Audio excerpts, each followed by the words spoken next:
يا صباح الخير، صباح الفل، صباح الورد، صباح الياسمين على احلى عيون المتابعين وكتاكيتي الحلوين.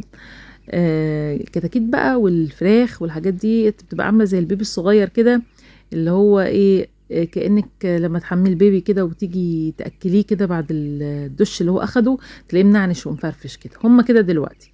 كنت عايزة أصور لكم من أول الفيديو واحنا بنشيل الشكارة أو الفرشة اللي تحتهم. يعني فيها 7 رقات كده فوق بعض. شكلها كان بشع. فما لحقتش اصور، فبدات بقى تصوير من نص مرحله التنظيف، ووسعنا لهم شويه. خلينا ناحيه بس فيها هي الكراتين اهوت، بحيث ان احنا ندفي المكان شويه. طبعا قفلنا كل الاماكن اللي ممكن يدخلوا منها يزرقوا كده، يدخلوا ورا الحاجات، فقفلنا كله.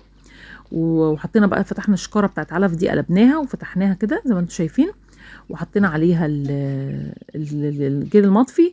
وبعد كده تبن، طبقة تبن جامدة بقى عشان تدفيهم. يعني بصوا، يعني هنا الحاجة بتحط بكرم، مش يعني مضحية الصراحة عليهم خالص. يعني لو احنا ولادها مش هتضحي علينا بالمنظر ده.